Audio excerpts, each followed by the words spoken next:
शिवसेनेमध्ये मूळ प्रवाहामध्ये जो एकनाथ शिंदे साहेब यांनी जी बाळासाहेबांची भगवी पताका हातात घेतलेली आहे त्यामध्ये येऊ पाहत आहेत, आमच्याशी संपर्क साधतायत। या संदर्भात माननीय मुख्यमंत्री एकनाथ शिंदे साहेब स्थानिक नेतृत्वाशी संपर्क साधून निर्णय घेणार आहेत त्यांना प्रवेश द्यायचा की नाही।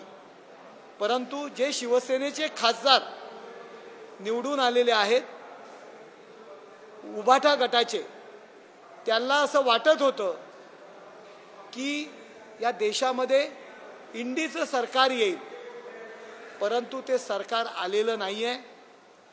जो शिवसेनेची जो विचार आहेत, तत्व आहेत, ती यांनी सोडून विशिष्ट समाजाची मतं मिळवण्यामध्ये उद्धव ठाकरे जे यशस्वी झालेले आहेत त्याची सल सुद्धा त्यांच्या मनात टोचत आहे। म्हणून उद्धव बाळासाहेब ठाकरे गटाच्या 2 खासदारांनी आमच्याशी संपर्क साधलेला आहे। आपल्या मतदारसंघामध्ये कामं व्हायला पाहिजेत, विकास कामं व्हायला पाहिजेत, म्हणून त्यांना सुद्धा नरेंद्र मोदी साहेबांना पाठिंबा द्यायचा आहे आणि त्याकरता त्या 2 खासदारांनी आमच्याशी संपर्क साधलेला आहे। डिस्क्वालिफिकेशनचा एक विषय आहे म्हणून त्यांनी सांगितलेलं आहे की आम्ही आता 2 आहोत, आम्ही 6 लोकांची संख्या आम्ही जमवतो आणि लवकरात लवकर एकनाथ शिंदे यांच्या नेतृत्वाखाली नरेंद्र मोदी साहेब यांना आम्ही पाठिंबा देतो। अशा पद्धतीचा जो काही मार्गक्रमण आहे आणि जी काही हालचाल आहे ही काल रात्री या दिल्लीमध्ये घडलेली आहे।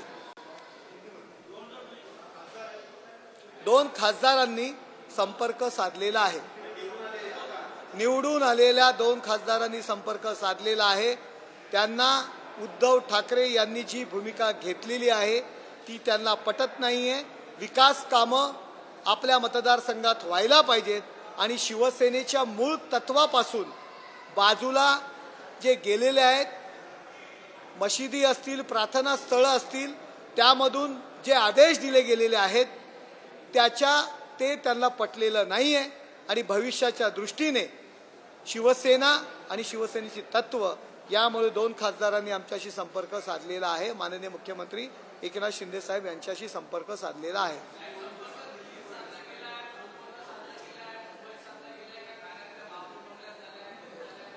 आता सगळ्याच गोष्टी माननीय मुख्यमंत्री यांच्याशी संपर्क साधलेला आहे।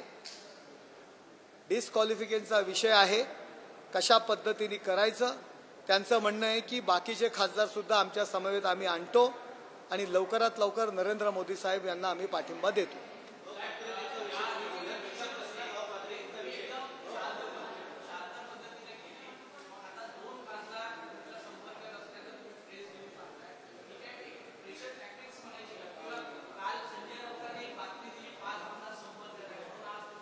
प्रेशर टॅक्टिक्स करण्याची आम्हाला गरज नाहीये। हे संपूर्ण महाराष्ट्राला माहिती आहे की लोकसभेच्या निवडणुकीच्या दरम्यान एक विशिष्ट समाज अगदी प्लॅनिंग करून बसेसमधून त्या ठिकाणी येत होता आणि मतदान करत होता। तो विशिष्ट समाज कुठल्या धर्माचा होता हेही आपल्या सगळ्यांना माहिती आहे आणि हे लोकांच्या लक्षात आलेलं आहे।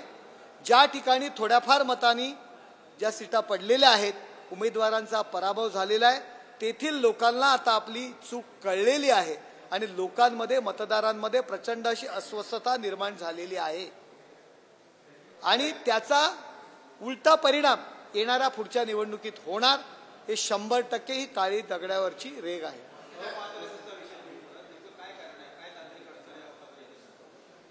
नाही, एकूण 6 जणांची गरज आहे, खास 9 मधून, त्याच्यामुळे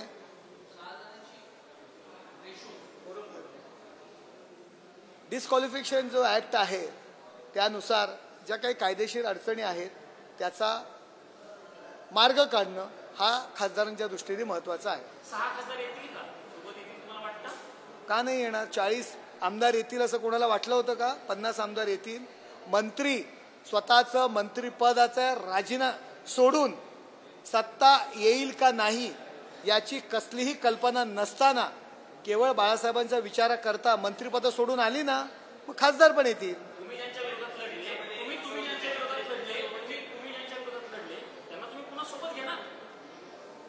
हे बघा, जे खासदार आहेत त्यांची इच्छा आहे की माननीय नरेंद्र मोदी साहेब यांना पाठिंबा द्यायचा.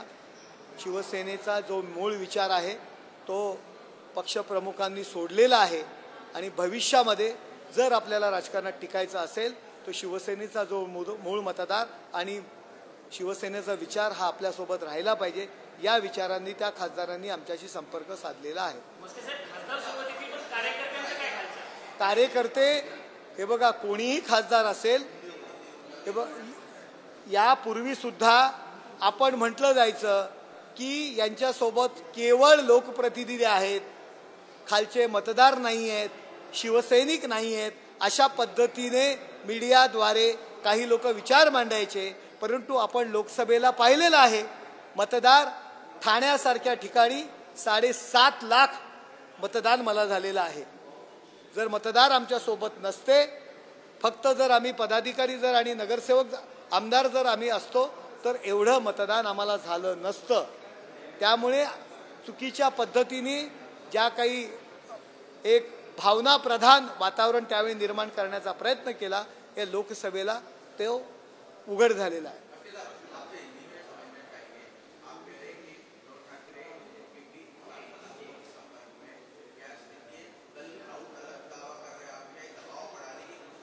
देखो, संजय राउत गए 2 साल से महाराष्ट्र की गवर्नमेंट गिरेगी, आज गिरेगी, कल गिरेगी, परसों गिरेगी, इसी तरह का ऐलान वो करते हैं. रोज सुबह उठते हैं, पवार जी का उनको फ़ोन आता है, शिंदे साहब के खिलाफ और देवेंद्र फडणवीस साहब के खिलाफ बोलते हैं. वो पेरोल पे है, वो ड्यूटी पे है. और इसी तरह आज भी वो बोल रहे हैं. एक मानसिक जो बीमारी रहती है उसके एक लक्षण रहता है कि जो चीज़ मन में है अगर वो नहीं हो रही है तो भी हो रही है ऐसी लगती है, इसीलिए वो इसी तरह की बातें करते. उनको अच्छा मानसोपचार तज्ञ की जरूरत है.